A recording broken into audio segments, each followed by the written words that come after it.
Bab 91, Pencarian Roh. Di kolam air di bawah tebing, air perlahan beriak di permukaan. Gu Qingluo bangkit dari air seperti teratai.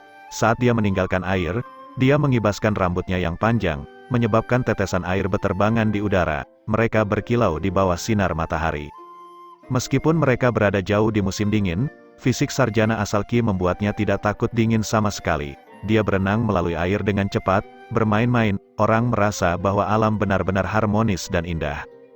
Su Chen sedang duduk di pohon besar tidak terlalu jauh, memperhatikan Gu Qingluo sedang mandi. Ketika pemahaman dilakukan sampai titik seperti ini, dia juga bisa dianggap berada di ranah tertentu. Namun, saat ini, Su Chen tidak memiliki pikiran mesum. Dia menatap Gu Qingluo, tetapi pandangannya menembus kulitnya untuk mengamati aliran energi asal. Dia tidak bisa berhenti menatap.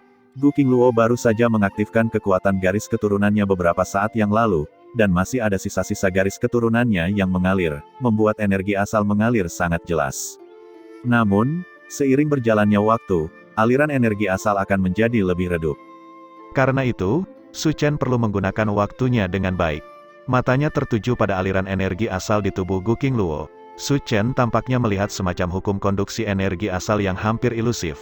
Dia tidak bisa mengatakan dengan jelas apa itu, tapi saat dia melihat sebuah perasaan tiba-tiba muncul di dalam hatinya, sepertinya ada semacam teori filosofis yang muncul di depan mata Su Chen. Tidak ada cara untuk menggambarkannya dengan kata-kata, dia hanya bisa memahaminya dengan menggunakan tubuhnya.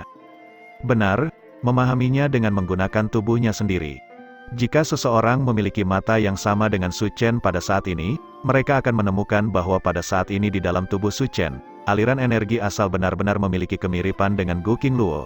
Jejak gerakan, frekuensi lompatan, pasang surut energi asal, dan perubahan aneh saat mengalir, semuanya mirip dengan apa yang terjadi di tubuh Gu Qingluo. Namun, ini hanya kemiripan. Su Chen tiba-tiba merasakan qi dan darah di tubuhnya mendidih. Rasa manis memenuhi mulutnya. Seolah-olah dia baru saja menerima pukulan keras, dia memuntahkan seteguk darah. Sialan, Su Chen tahu ada yang tidak beres. Mencoba untuk memindahkan energi asal dalam tubuhnya atas inisiatifnya sendiri untuk menyalin garis keturunan ular melonjak pasti mencari kematian. Memuntahkan seteguk darah sudah cukup ringan.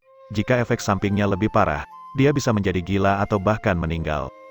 Meski begitu, keadaan Su Chen masih belum terlalu bagus. Selain memuntahkan seteguk darah, Su Chen menemukan bahwa kakinya terasa berat. Perasaan berat yang sulit digambarkan, jika langkah kabut berliku membuat seseorang merasa ringan dan melayang. Seolah-olah seseorang telah mengurangi separuh berat badannya, maka kebalikannya yang terjadi pada saat itu. Kaki Su Chen terasa berat seolah-olah timah dituangkan ke dalamnya.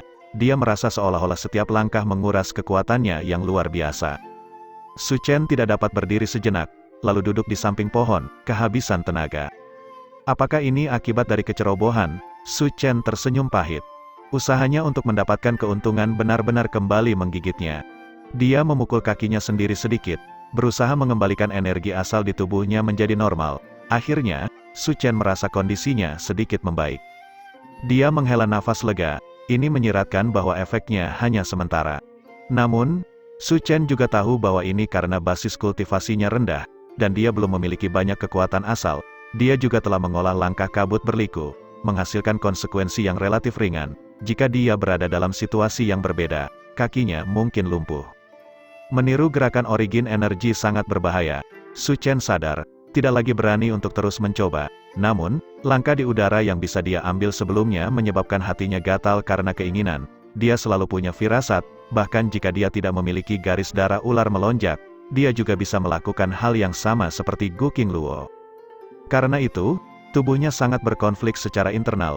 Dia seperti seorang pemuda yang berdiri di depan sebuah persimpangan, menatap jalan yang menghilang di kejauhan, tidak yakin jalan mana yang harus dia ambil.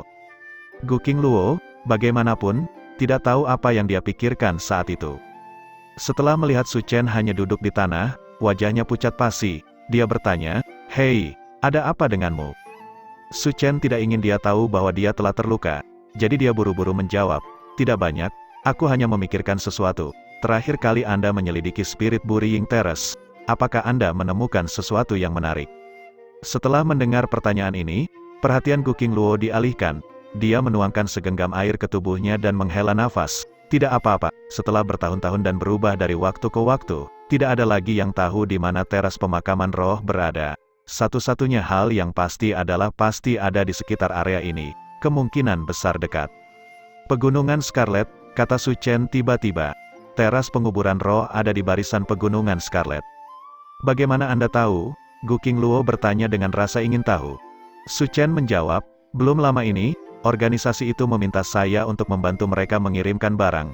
Ini termasuk beberapa tanaman obat seperti Blue Heart Grass atau Apple Blood Flower. Mata Gu Qingluo berbinar. Rumput Blue Heart digunakan untuk meramu penangkal racun, sedangkan bunga Apple Blood adalah bahan utama yang digunakan untuk menyempurnakan obat pembasmi binatang. Su Chen tertawa, jadi, kamu juga tahu itu? Aku sangat terpelajar, jawab Gu Qingluo belak-belakan, apakah ada petunjuk lain? Pertama kali saya bertemu dengan mereka, ketika saya diam-diam mendengarkan percakapan mereka menyebutkan bunga darah anggu dan bubuk batu. Gu Qingluo mengernyitkan alisnya. Bunga darah anggu digunakan dalam banyak aplikasi seperti penguatan jiwa, meditasi, dan menangkal kejahatan. Jadi sulit untuk mengatakan untuk apa mereka membutuhkannya. Adapun bubuk batu, mengapa mereka perlu menggunakannya? Gu Qingluo tidak tahu. Su Chen menjawab, bubuk batu itu adalah jenis khusus yang akan menciptakan ledakan raksasa ketika diresapi dengan origin energi. Itu bisa digunakan untuk membuat ledakan. Seberapa kuat itu? Gu Qingluo terkejut.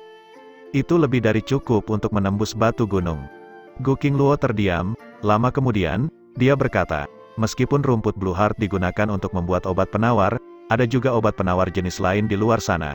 Penangkal yang terbuat dari Blue Heart Grass biasanya tidak digunakan untuk mengobati racun binatang, melainkan racun dari racun. Racun dari racun, Su Chen sedikit bingung. Dia sebenarnya tidak tahu fakta itu. Apakah ada tempat di pegunungan Scarlet yang memiliki racun beracun? Ada, misalnya, puncak bunga persik, puncak 100 burung, puncak batas barat, puncak hutan terbang, atau puncak fajar merah, dapat ditemukan di banyak lokasi berbeda. Su Chen segera berkata, jika mereka membutuhkan bubuk batu untuk menembus semua batu, maka itu pasti lokasi dengan batu yang cukup banyak. Gu Qingluo menindaklanjuti, bunga darah anggu dapat menenangkan jiwa seseorang, jadi mungkin ada alam ilusi atau binatang ganas yang dapat melepaskan serangan jiwa di dekatnya. Keduanya mengungkapkan alasan mereka secara berurutan dengan cepat, dan mereka dapat mempersempit ke satu pegunungan. Itu seharusnya berada di suatu tempat di kisaran puncak merah, kata Gu Qingluo dengan yakin. Sayangnya, area Red Peak Range masih terlalu luas, desa Su Chen.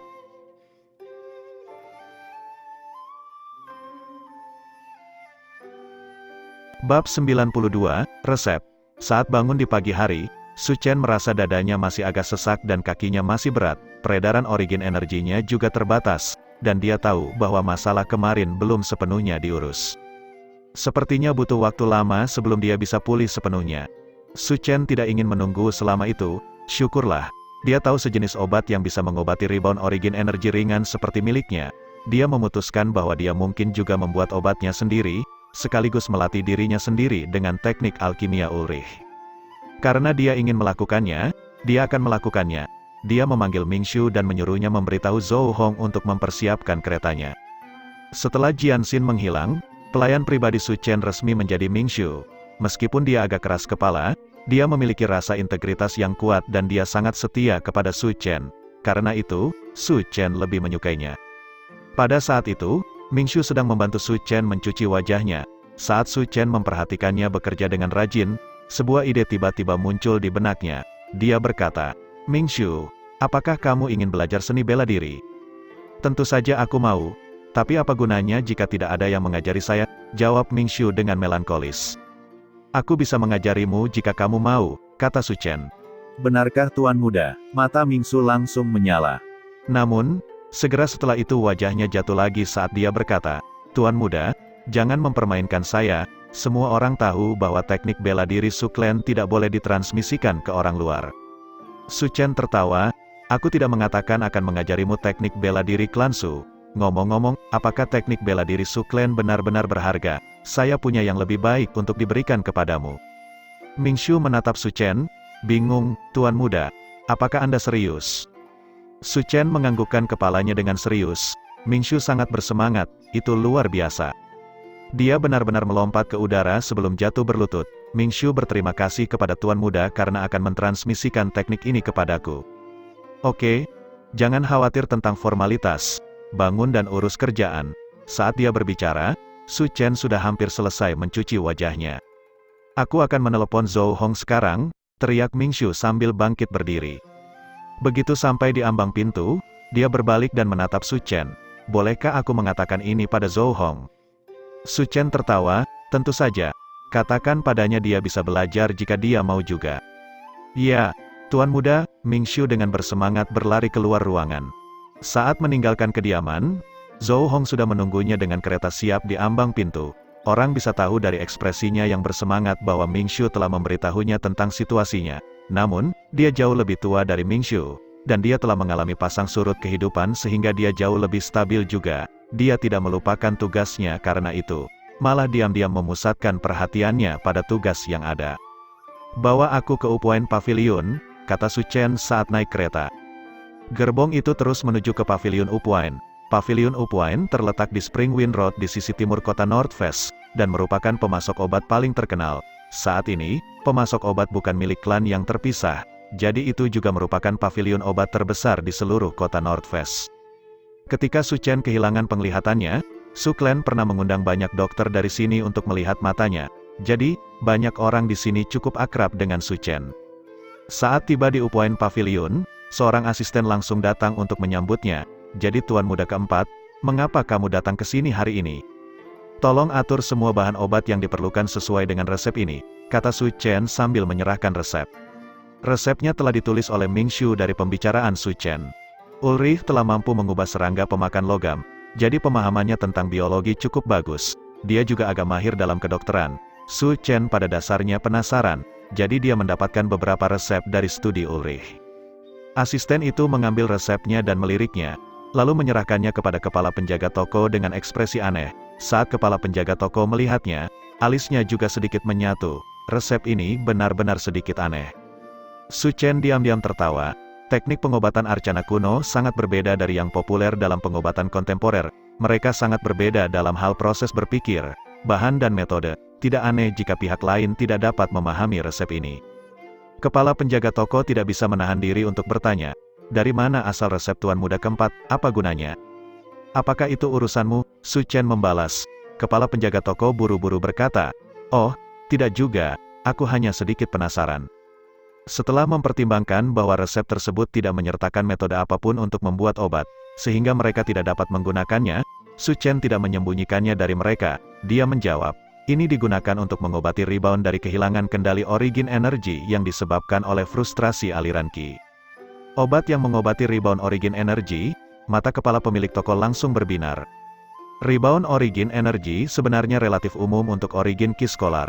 Kejadian serupa bisa terjadi baik berkultivasi atau bertarung, tetapi tidak banyak obat yang bisa digunakan untuk mengobati rebound ini.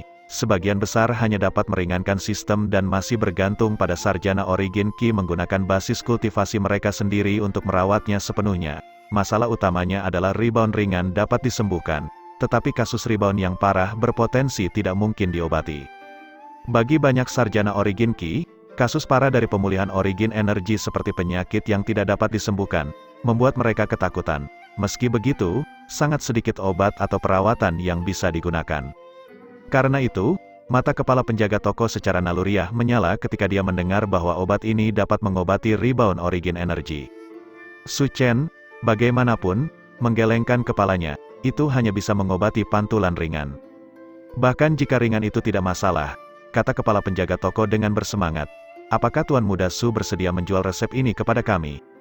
Obat apapun yang dapat mengobati rebound origin energi sangat berharga. Meski volume penjualan obat-obatan ini tidak terlalu besar, keuntungannya sangat tinggi. Lagi pula, siapapun yang bisa mengalami rebound origin energi harus menjadi origin Qi Scholar. Sarjana asal Qi tidak kekurangan uang, mereka bersedia membayar harga berapapun untuk menghadapinya selama itu bisa mengatasi masalah mereka.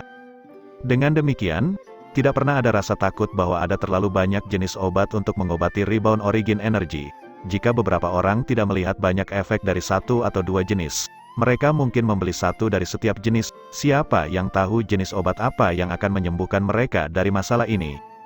Lagi pula, rebound origin energi sering terjadi dalam keadaan yang berbeda. dan tidak ada yang tahu perawatan mana yang paling efektif.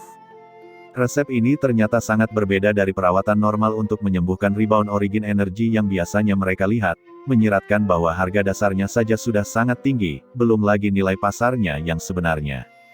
Kepala penjaga toko tidak khawatir Su Chen akan mencoba menipu mereka. Lagi pula, tuan muda keempat dari klan Su tidak begitu hambar. Selain itu, jika dia menipu Pavilion Upuan, klan Su lebih baik menyerah mencari mereka untuk mengobati penyakit mereka. Namun, saat kepala pemilik toko ingin membelinya, Su Chen tidak mau menjualnya, dan dia hanya menggelengkan kepalanya dan berkata, "Saya tidak menjual formula ini. Silakan dapatkan bahan-bahan yang sesuai." Kepala penjaga toko merasa sangat kecewa. Dia ingin memohon lebih banyak ketika dia tiba-tiba mendengar suara berkata, "Resep apa yang begitu berharga? Biarkan saya melihatnya." Sebuah tangan tiba-tiba terulur dan mengambil resep di tangan kepala penjaga toko mereka.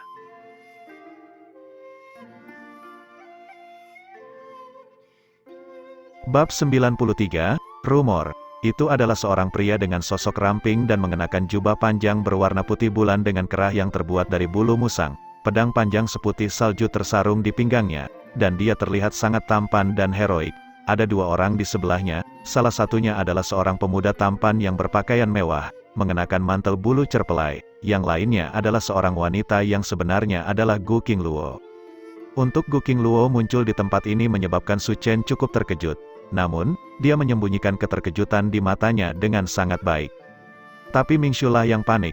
Setelah melihat laki-laki itu mengambil resepnya, berkata dengan sedih, "Hei, siapa kamu? Jangan sembarangan mengambil barang orang lain." Laki-laki bermantel cerpelai menatap Ming Shu, lalu menatap Su Chen dan tiba-tiba tertawa. "Bukankah ini tuan muda klan Su yang buta? Kapan tuan muda yang buta bisa membuka resep?" Pemuda berpakaian bagus di sisinya tertawa dan berkata, "Mungkin penyakit lamanya telah mengubahnya menjadi seorang dokter." Laki-laki bermantel cerpelai berkata dengan wajah kaget, "Jika memang begitu, dia seharusnya membuat resep untuk mengobati matanya." Pemuda berpakaian bagus menjawab, "Mungkin dia juga sering mengalami rebound origin energi."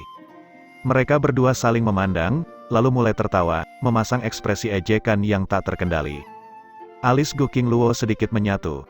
Dia telah berada di kota Northwest selama beberapa waktu, dan dia juga tahu bahwa sementara empat klan besar tidak damai, mereka juga belum pada titik di mana mereka akan bertarung satu sama lain saat melihatnya. Kedua orang ini kemungkinan besar hanya berlagak di depannya. Kaum muda selalu percaya bahwa jika mereka menginjak orang lain, mereka dapat menampilkan kekuatan mereka sendiri, mendapatkan kekaguman dari teman wanitanya. Namun, mereka tidak tahu bahwa perempuan tidak suka berkelahi. Belum lagi Gu Qingluo dan Su Chen diam-diam berteman, bahkan jika mereka bukan teman, dia tidak akan menyukai perilaku mereka. Karena mereka berdua tidak tahu, mereka sibuk melambungkan ego masing-masing dan sangat senang dengan diri mereka sendiri, seolah-olah tidak ada cara lain untuk menunjukkan kepahlawanan dan kehebatan mereka. Saat itu, Ming Shu sudah sangat marah hingga wajahnya memerah. Dia membuka mulutnya dan mengutuk, "Dari mana datangnya anjing liar dan bagaimana mereka berani melolong pada tuan mudaku?" Ekspresi laki-laki mantel cerpelai berubah, mencari kematian.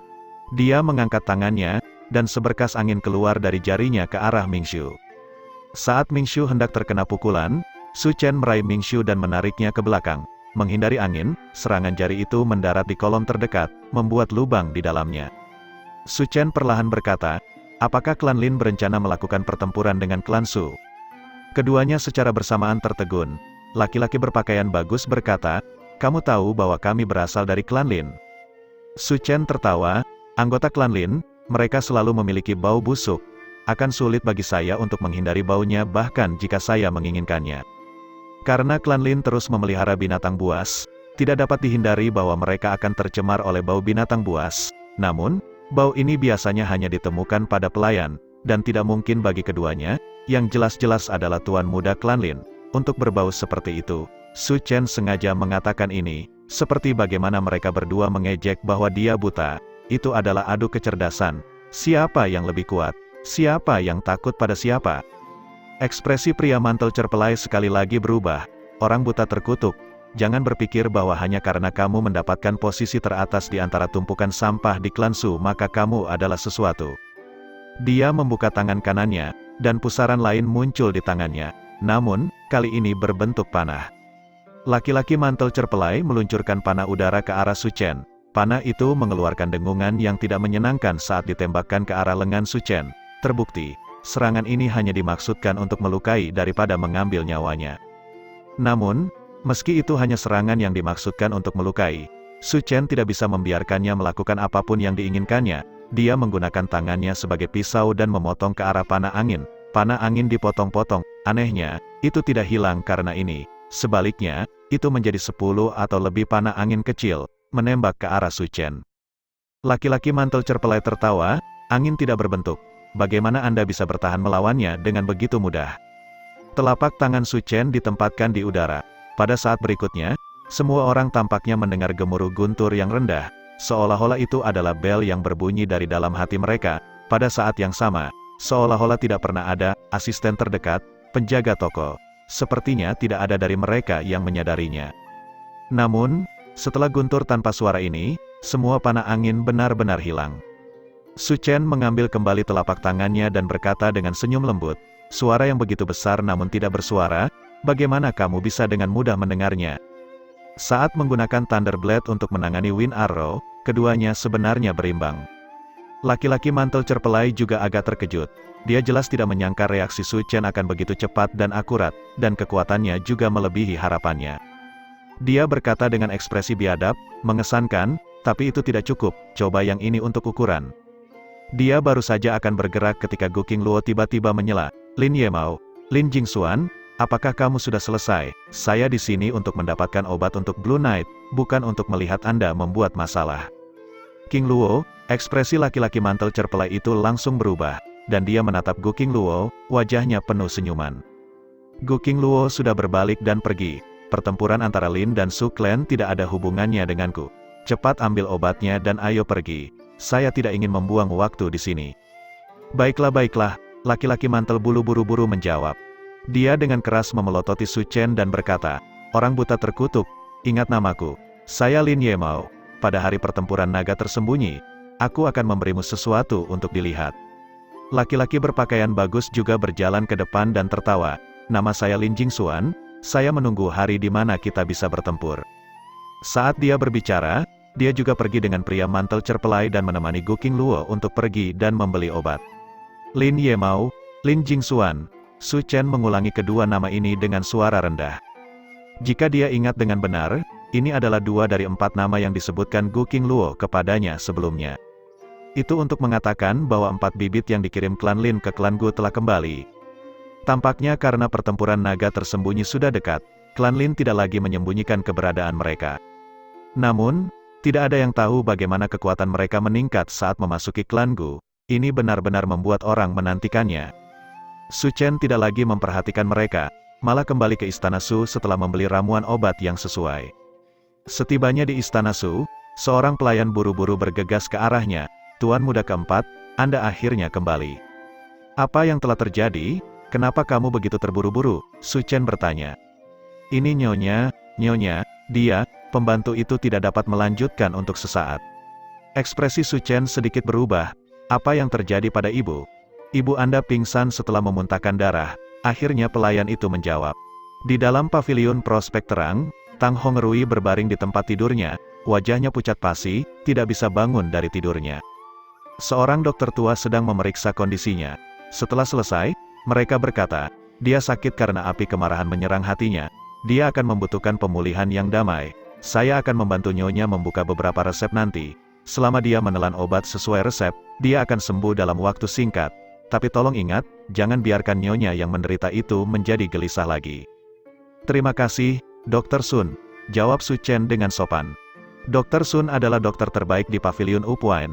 Dengan kata-kata ini darinya, Su Chen merasa jauh lebih damai. Setelah mengirim dokter keluar dari pintu depan Istana Su, Su Chen kembali ke paviliun prospek cerah. Dia duduk di kursi yang biasa diduduki ibunya saat dia berbicara dengan nada rendah. Siang Siu, katakan padaku, mengapa ibuku tiba-tiba memiliki api kemarahan yang menyerang hatinya tanpa alasan? Ini, Siang Siu ragu sejenak, beritahu saya, nada Su Chen jelas menjadi lebih emosi. Siang Siu sangat ketakutan. Dia buru-buru berkata, Nyonya pingsan karena dia mendengar desas-desus tertentu. Rumor macam apa? Siang Siu menjawab, Suaranya bergetar. Terakhir kali selama kompetisi akhir tahun, semua orang mengatakan bahwa Tuan Muda kedua pasti akan menang. Bahkan pemimpin klan tidak memihakmu. Namun, bagaimanapun, Penatua ketiga selalu mendukung Tuan Muda keempat, dan bahkan bersedia bertaruh dengan Penatua kedua 5.000 tael emas. Jika Tuan Muda keempat kalah, maka 5.000 tael emas ini akan diberikan kepada tetua kedua, sedangkan jika Tuan Muda keempat menang, tetua kedua akan merangkak melingkari panggung pertempuran. Aku tahu tentang ini, tapi apa hubungannya dengan rumor itu? Penatua ketiga selalu peduli dan menyukai Tuan Muda keempat, jadi desas-desus berkata, Xiang Xiu melirik Su Chen, lalu akhirnya berkata, mengumpulkan keberaniannya, mengatakan Tuan keempat itu sebenarnya bukan putra Penatua pertama, melainkan putra Penatua ketiga dan nyonya.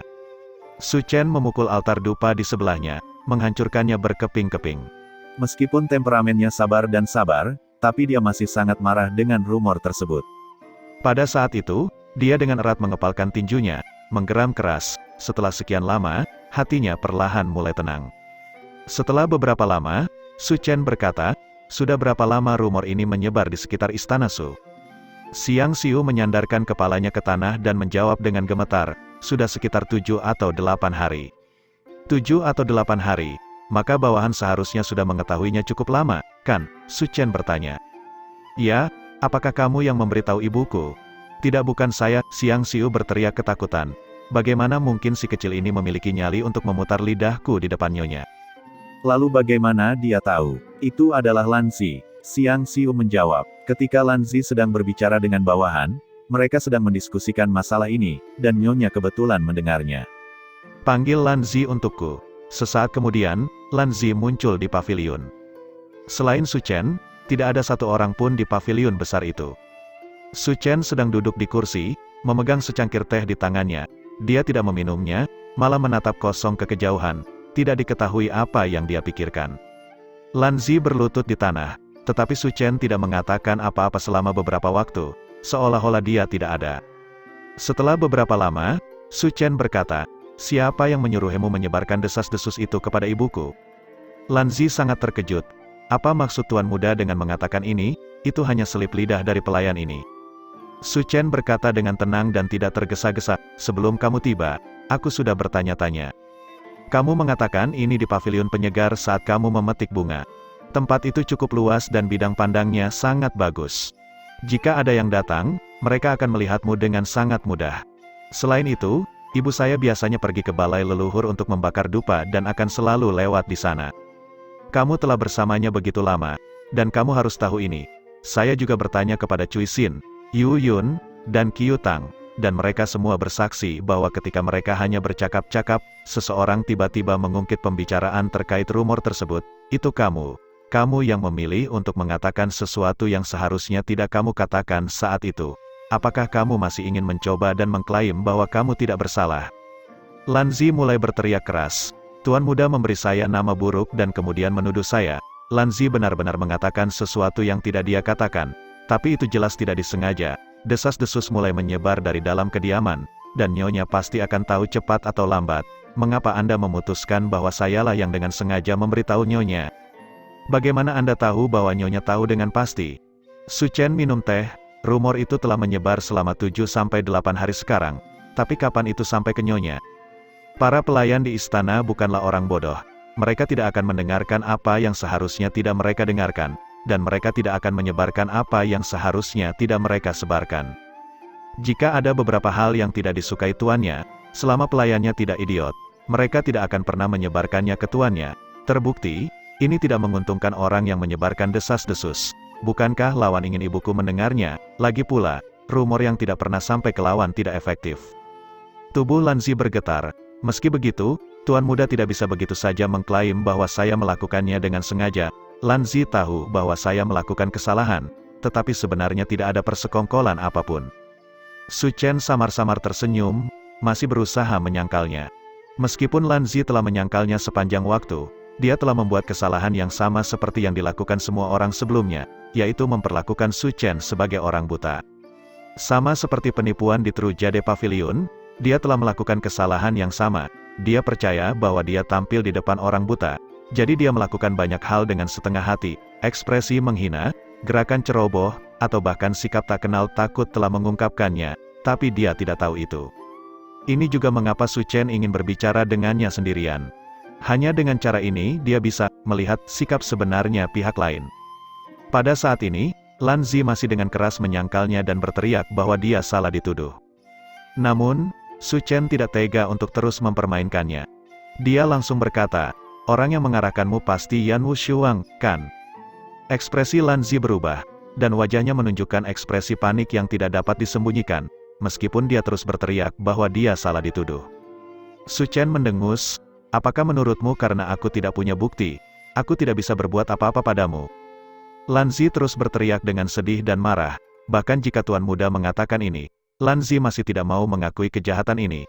"Saya tidak percaya bahwa tidak ada satupun alasan di seluruh kota Northwest. Kamu tidak akan bisa menutupi seluruh langit hanya dengan tanganmu." Su Chen dengan acuh tak acuh menjawab, "Saya tidak bisa menutupi seluruh langit hanya dengan tanganku. Kamu benar, saya juga tidak punya bukti. Tetapi kapan saya pernah mengatakan bahwa saya membutuhkan bukti? Ketika saya melumpuhkan Mo Dayan, apakah saya pernah mencari bukti? Yang terjadi hanyalah aku harus melakukan hukuman merah." Mendengar nama Mo Dayan dan Scarlet Punishment, ekspresi Lan Zi akhirnya berubah. Su Chen sudah berbicara, "Tebing besi, saya menunggu perintah Anda." Guru tebing besi masuk dengan langkah besar, berlutut di depan Su Chen. "Tarik wanita ini keluar, pukul dia sampai mati untukku." Perintah Su Chen dengan acuh tak acuh. Babak 94, memutuskan hubungan 1. Lan Zi akhirnya mengaku pada akhirnya di bawah pemukulan yang hebat. Namun, pemukulan tidak berhenti karenanya. Sebaliknya, pukulan terus-menerus mendarat di tubuhnya dengan paksa. Su Chen tidak membutuhkan pengakuan Lan Zi. Yang dia butuhkan hanyalah darah segar yang mengalir untuk memuaskan dahaganya akan balas dendam. Setiap serangan pada tubuh Lan Zi menyebabkan darah beterbangan ke udara, daging beterbangan ke udara, dan tangisan memilukan. Karena tuannya mengatakan untuk memukulnya sampai mati, maka dia sama sekali tidak bisa membunuhnya dalam satu pukulan. Tebing besi dengan rajin menjalankan perintah Su Chen. Tangisan memilukan terus terdengar, tetapi Su Chen tidak lagi memiliki keinginan untuk terus mendengarkannya. Dia berdiri dan meninggalkan paviliun prospek cerah, berjalan perlahan di sepanjang jalan yang berkelok-kelok. Dia menggenggam tangannya dan menundukkan kepalanya, seolah sedang memikirkan sesuatu. Dia berjalan seperti ini sepanjang jalan. Sampai dia tiba di ambang pintu Blue Fragrance Pavilion, Su Chen tidak berhenti dan langsung melangkah masuk. Ketika seorang pelayan melihat Su Chen masuk, ekspresinya berubah menjadi ketakutan. Dia mundur beberapa langkah sebelum tiba-tiba berbalik dan mundur dengan ketakutan. Su Chen tidak menghentikannya. Dia terus berjalan maju selangkah demi selangkah, melewati koridor dan beranda sebelum tiba di halaman utama di depan sebuah ruangan kecil, terletak di dekat tembok merah. Yan Wushuang sedang duduk di kamarnya saat itu. Dia mengenakan mantel bulu biru besar, dan dia menempelkan jepit rambut jade phoenix yang diberikan Su Chengan ke rambutnya. Pada saat itu, dia sedang mengoleskan cinnabar ke dahinya saat dia menghadap ke cermin. Pelayan yang baru saja melarikan diri sedang berlutut di kakinya. Saat melihat Su Chen masuk dari cermin, ekspresi Yan Wushuang menegang. Kemudian, dia dengan lembut meletakkan cinnabar di atas meja, seolah dia tidak tahu apa-apa. Setelah meletakkan pena cinnabar, dia perlahan berkata, "Jadi kamu sudah datang. Apakah Nona Wushuang tahu bahwa saya akan datang dan telah menunggu saya?" Su Chen dengan lembut tersenyum. Dia tidak memanggilnya bibi keempat karena secara formal Yan Wushuang bukan lagi bibi keempat melainkan hanya seorang pelayan. Tentu saja, kenyataannya dia masih menjadi kepala paviliun Wewangian Biru. Dia terus menjalani kehidupan seorang nyonya dengan gelar pelayan. Seseorang hanya perlu melihat gaya hidupnya yang mewah untuk mengetahui bahwa Su Chengan benar-benar baik padanya. Bagaimanapun, frasa Nona Wushuang ini menyebabkan tangan Yan Wushuang berkedut dengan keras. Wajah gioknya tegang. "Orang yang aku tunggu adalah suamiku." "Suami?" Su Chen sedikit bingung. Dia berkata pelan, "Biasanya, ayah masih mengurus bisnisnya, kenapa dia harus kembali? Seseorang pasti telah memberitahunya. Sejak saya kembali, mencari tahu tentang situasinya, pergi menemui ibu saya, dan kemudian tiba di sini." Dia menyaksikan Yan Wushuang. "Kamu memang membuat beberapa persiapan, tapi ternyata kamu masih terlalu lambat." Wajah Yan Wushuang sangat pucat. Dia diam-diam memberitahu Su Chengan, tetapi dia tidak menyangka gerakan Su Chen akan begitu cepat. Dia telah tiba sebelum Su Chengan bisa kembali. Dia tidak perlu secara khusus menginterogasi Lan Zi. dia telah mengurusnya hanya dalam beberapa kalimat dan bergegas ke tempat ini. Dia tidak membutuhkan bukti, meskipun dia telah siap di dalam hatinya. Ketegasan Su Chen telah membuat Yan Wushuang lengah. Semua ketenangan dan kesejukannya benar-benar palsu. Dia memperhatikan Su Chen melalui cerminnya. Pada saat itu, wajahnya akhirnya menunjukkan ekspresi ketakutan yang tidak bisa dia sembunyikan. Alis Su Chen sedikit menyatu. Awalnya saya percaya bahwa Anda tidak mengantisipasi konsekuensinya. Itulah mengapa Anda melakukan ini. Tapi saya melihat sekarang saya salah menebak. Anda sudah mengantisipasi bahwa ini akan terjadi. Benar, setelah mengalami begitu banyak, bagaimana Anda bisa meremehkan saya? Anda seharusnya sudah mengerti orang seperti apa saya ini. Tetapi jika itu masalahnya, mengapa Anda masih berani memprovokasi saya? Mengapa kamu berani menyakiti ibuku? Mengapa? Yan Wushuang memelototi Su Chen dengan marah. Tentu saja karena aku membencimu. Jika bukan karenamu, bagaimana aku bisa berubah dari bibi menjadi pelayan? Jika bukan karena kamu, bagaimana mungkin suamiku terus kehilangan muka berkali-kali, dan bahkan peluang suksesinya terpengaruh secara luas? Jika bukan karena kamu, aku bisa menjadi istri terpenting dari kepala klan Su, mengendalikan segalanya di klan Su.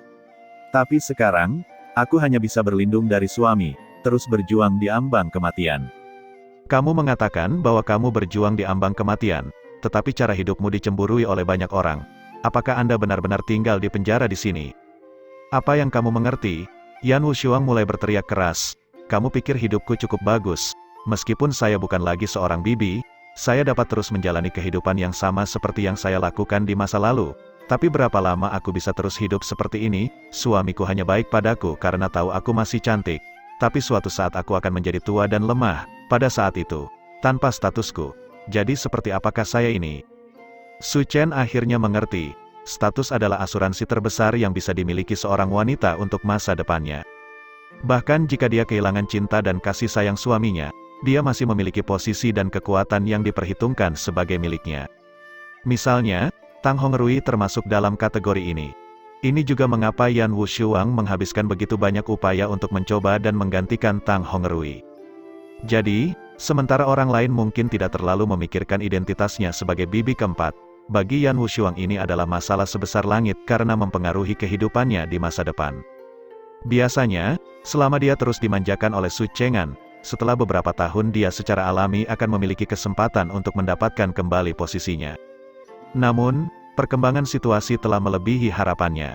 Selama kompetisi akhir tahun, Su Chen sekali lagi menunjukkan kehebatannya. Namun, Su Chengan telah dihukum karenanya, dan bahkan bisnis yang dia kendalikan pun mengalami penurunan.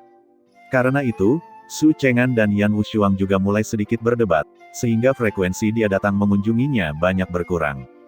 Yan Wushuang akhirnya panik.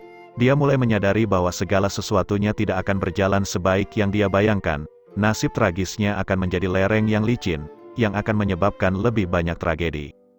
Dia mulai panik, dia mulai takut secara khusus. Belum lama ini dia mendengar berita lain. Beberapa orang mengatakan bahwa Su Chengan mulai melirik seorang wanita baru, dan tidak lama kemudian Istana Su akan memiliki bibi kelima. Yan Wushuang benar-benar putus asa. Dia tidak tahu apakah itu nyata atau tidak, tetapi dia menyadari bahwa hari-harinya akan menjadi lebih sulit. Ketika seseorang jatuh dalam keputusasaan, apakah mereka akan meledak dengan kekuatan untuk menerobos situasi mereka dan naik lebih tinggi, atau mereka akan hancur? Yan Wushuang bukanlah Su Chen. Jadi, ketika dia menyadari bahwa situasinya tidak baik, dia membuat keputusan bodoh. Dia menempatkan semua kebenciannya pada Su Chen, menganggap bahwa semua ini berasal darinya. Dia ingin balas dendam, itu benar. Dia tahu apa konsekuensi yang mungkin terjadi dari tindakan ini. Su Chen tidak akan duduk diam, dan Lan Zi mungkin tidak bisa tutup mulut. Kemungkinan besar Lan Zi akan mengungkapkannya, tetapi dia tetap melakukannya, berpegang pada harapan bahwa dia akan beruntung. Itu bukan untuk apapun selain balas dendam, mengambil risiko karena putus asa. Beginilah perilaku wanita. Secara sederhana, dia masih seorang wanita. Mungkin dia memiliki kecerdasannya sendiri, tetapi dia tidak memiliki kebijaksanaan dan tidak mengerti bagaimana bertahan. Dia sangat bergantung pada keberuntungan dan keberuntungan. Saat dia melihat Su Chen muncul, ketergantungan pada keberuntungan di hatinya telah hancur. Yan Wushuang akhirnya mulai menyesal, setelah menyadari bahwa dia benar-benar telah melakukan sesuatu yang sangat bodoh. Meski begitu, itu sudah terlambat. Su Chen menghela nafas, meliriknya dengan dingin. Yan Wushuang, jika aku memberimu kesempatan lagi, apakah kamu masih akan melakukan ini? Sosok Yan Wushuang menegang, begitu pula mulutnya. Tiba-tiba, dia mulai berteriak dengan keras, benar, apakah aku akan melakukan hal yang sama? Mengapa saya tidak melakukannya? Itu kamu, kau dan ibumu yang menyakitiku sampai saat ini, membuatku kehilangan semua yang kumiliki. Mengapa saya tidak mencoba dan membalas dendam? Ayahmu sendiri tidak menginginkanmu, namun paman ketigamu sendiri sangat baik padamu. Logika macam apa ini? Jadi saya pikir itu benar paman Anda terlibat dalam hubungan terlarang dengan ibumu. Ini bukan rumor, itu kebenaran. Bang, Su Chen menamparkan wajah Yan Wushuang, membuatnya terbang. Dia berjalan mendekat dan mencengkeram lehernya. Nada suara Su Chen tenggelam. Hari ini, aku telah menyaksikan secara langsung kegilaan orang-orang kecil. Memang, kamu hanyalah anjing liar, bahkan cukup gila untuk menggigit orang. Namun, aku tidak akan membunuhmu, karena kamu sangat takut kehilangan cinta ayahku. Izinkan aku membantumu sedikit. Dia meletakkan tangannya di wajah Yan Wushuang dan kukunya menyeret kulitnya, merobeknya. Tidak, Yan Wushuang berteriak ketakutan dan menusuk. 5 jari Su Chen meninggalkan 5 bekas luka yang menakutkan di wajah Yan Wushuang. Sedemikian rupa sehingga dagingnya hampir lepas. Kemudian, Su Chen mengeluarkan sebotol obat dari tubuhnya. Ini adalah obat pemulihan berkualitas rendah. Setelah menggunakannya, luka seseorang akan sembuh dengan sangat cepat. Namun, itu memiliki efek samping yang tidak kecil, yaitu meninggalkan bekas luka yang tidak kunjung hilang. Botol obat ditempatkan di wajah Yan Wushuang. Tidak, Yan Wushuang berteriak panik. Tetapi di bawah kendali kuat Su Chen, bagaimana dia bisa lepas dari genggamannya? Tetap tanganmu, teriakan keras tiba-tiba terdengar. Setelah mengangkat kepalanya dan melihat keluar, Su Chen melihat seseorang masuk. Itu adalah Su Chengan. Biarkan orang itu pergi, Su Chengan berteriak keras. Anda tidak akan bertanya mengapa aku melakukan hal seperti ini. Su Chen memiringkan kepalanya dan membalas. Su Chengan berkata, saya sudah tahu apa yang telah terjadi, saya akan mengurusnya. Oh, lalu bagaimana rencana ayah untuk mengurusnya? Su Chengan melirik Yan Wushuang, dan Yan Wushuang menjerit sedih, suamiku. Tidak ada panggilan lain, hanya satu panggilan, suami, ini yang tampaknya mengenai bagian terlembut dari hati Su Chengan. Yan Wushuang memahami Su Chengan dengan sangat baik. Dia tahu apa yang perlu dia lakukan untuk menggerakkan orang-orang seperti Su Chengan. Mengapa Su Chengan tidak menyukai Su Chen lagi? Bukan hanya karena dia buta, juga bukan karena dia memiliki anak laki-laki lain. Sebaliknya, itu karena Su Chen tidak patuh. Ketidaktaatannya, kekeras-kepalaannya, seperti kebutaannya, semuanya cukup untuk membuat Su Chengan tidak bahagia, dan itu adalah salah satu alasan utama mengapa dia menyerah pada Su Chen. Tentu saja, dia tidak akan menganggap bahwa sikap keras kepala Su Chen adalah karena kebutuhan, dan terlebih lagi dia tidak akan percaya bahwa dialah alasan ketidaktaatan Su Chen.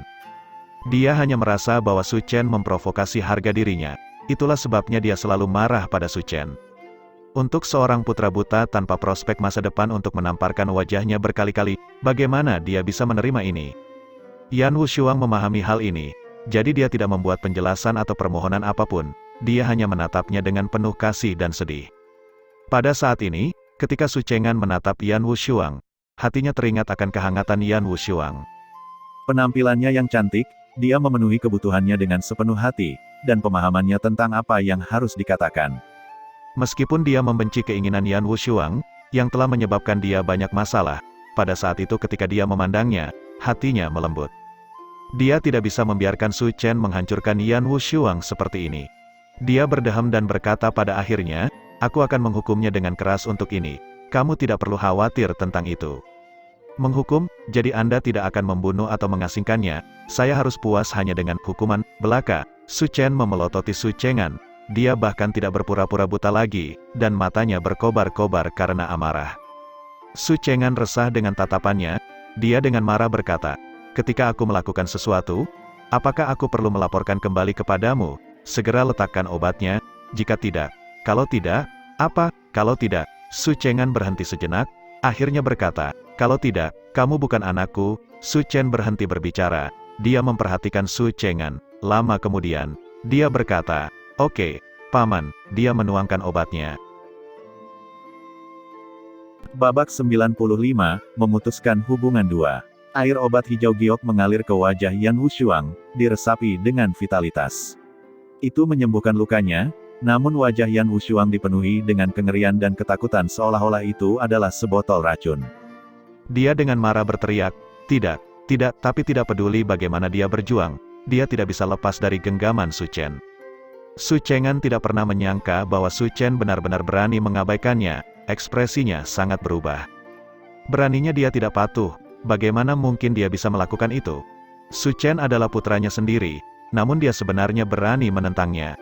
Paman, dia sebenarnya memanggilnya paman, anak yang tidak berbakti ini.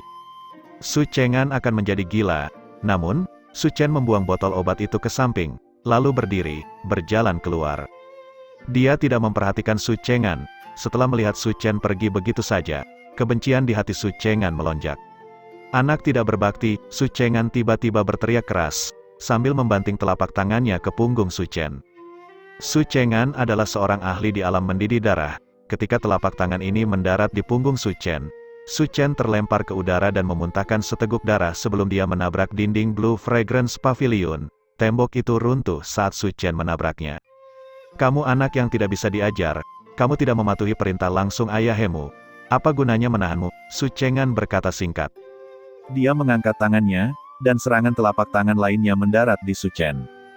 Dia benar-benar berniat membunuh Su Chen, dan dia tidak menahan serangannya. Bayangan harimau ganas muncul, mengaum dengan amarah dan menyerbu ke arah Su Chen. Su Chen tidak membalas. Dia membiarkan cakar harimau ganas itu mendarat di dadanya, dan dia terbang ke udara, menembus 3 dinding berturut-turut sebelum berhenti.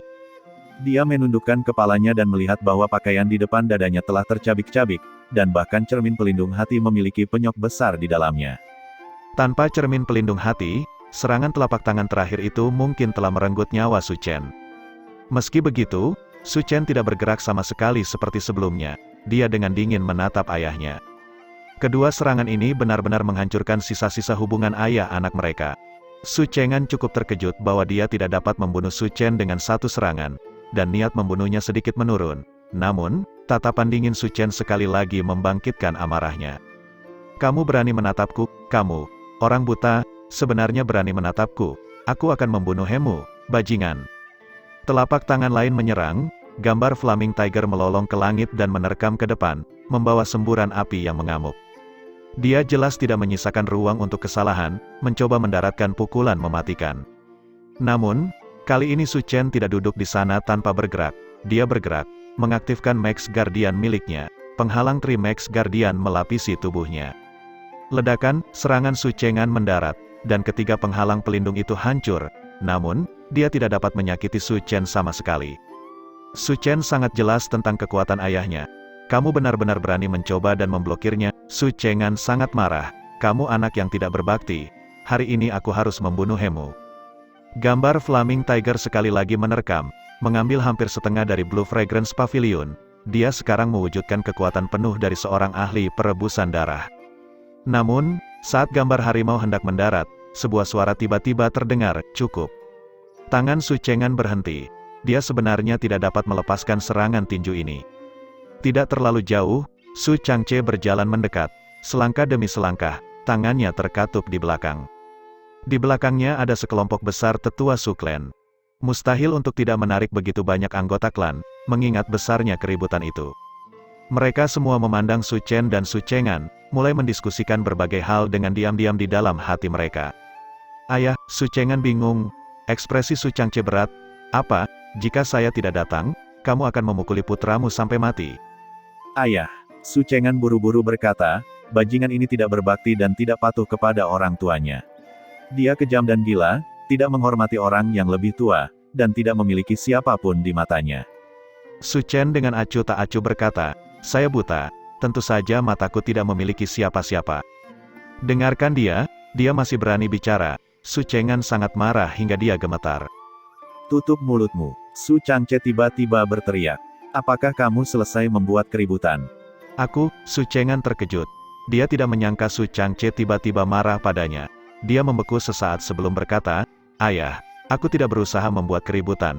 Ini bajingan ini. Dia tidak memiliki wewenang untuk menjalankan hukum klan. Namun dia memukuli Lan Zi sampai mati, dan sekarang dia telah merusak wajah Wushuang. Apakah pantas marah karena dua bawahan? Su Changche perlahan bertanya. Dua bawahan? Su Chengan bingung. Dia ingat bahwa Yan Wushuang tidak lebih dari seorang bawahan. Dia sudah lama tidak menjadi bibi keempat. Su Changche melanjutkan perlahan. Su Chen tidak memiliki wewenang untuk menggunakan hukum klan untuk memukuli bawahan sampai mati. Tetapi apakah Anda memiliki wewenang untuk membunuh Su Chen kapanpun Anda mau? Aku, Su Chengan terdiam. Su Changche berkata, bahkan jika kamu tidak mengenalinya sebagai putramu, aku tidak pernah mengatakan bahwa aku tidak mengenalinya sebagai cucuku. Su Chengan menatap Su Changche dengan tak percaya. Su Changche mengatakan itu, orang harus tahu bahwa bukan hanya Su Chengan yang berniat menyerah pada Su Chen, bahkan Su Changche punya niat ini. Tidak ada yang akan menaruh harapan di masa depan untuk orang buta. Tanpa persetujuan Su Changche dan bahkan dorongan rahasia, bagaimana mungkin dia tidak menunjukkan minat pada Su Chen? Tentu saja, menyerah pada seseorang adalah satu hal, membingkai seseorang adalah masalah yang sama sekali berbeda. Su Changche dan Su Chengan keduanya hanya bermaksud menyerah pada Su Chen, bukan untuk menyakitinya.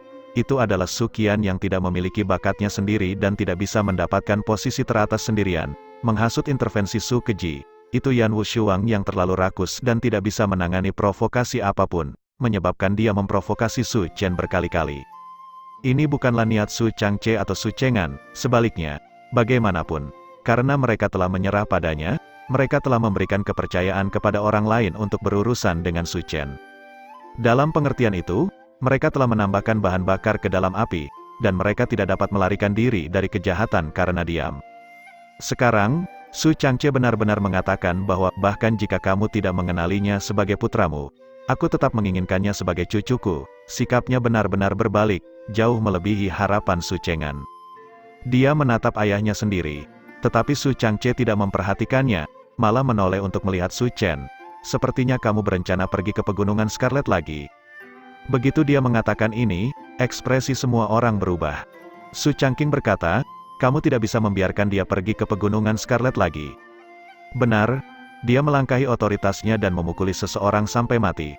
Bahkan jika itu hanya bawahan, itu masih terlalu berlebihan. Anda tidak bisa membiarkan dia lolos begitu saja. Sejumlah besar orang mulai berteriak, Su Chen tidak terlalu keberatan. Dia hanya tersenyum lembut. Hukum Su Clan mengatakan bahwa selama seseorang mau memasuki Gunung Scarlet, itu bisa menggantikan hukuman lainnya. Tentu saja, tidak masalah untuk mengubah aturan ini. Saya juga ingin melihat berapa kali Su Clan mengubah hukum demi saya. Klan sebesar Klan Su telah mengubah aturan 2 kali untuknya, 1 orang.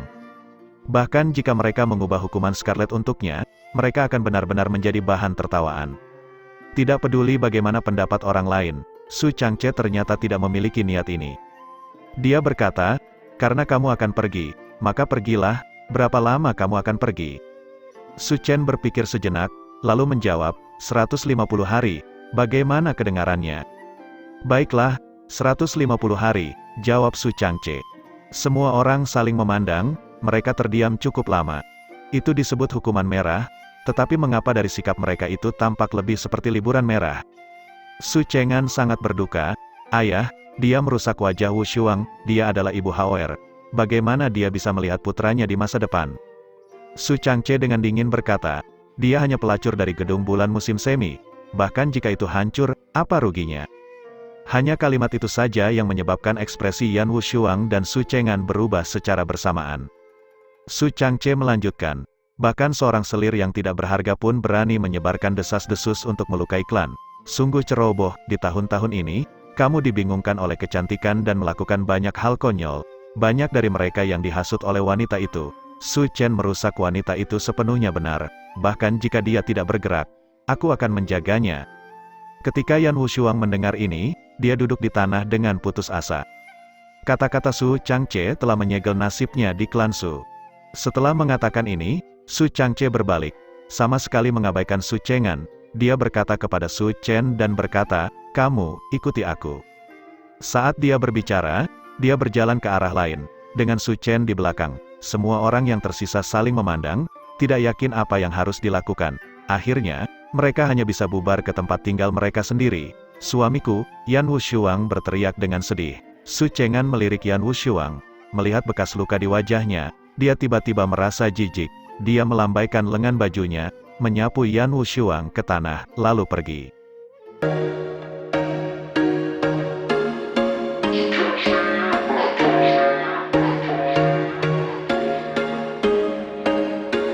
There was once a day that I would pray for you. I'd go and misbehave just so you'd notice too. Sneaking looks up and down from across the room. And damn, what a hell of a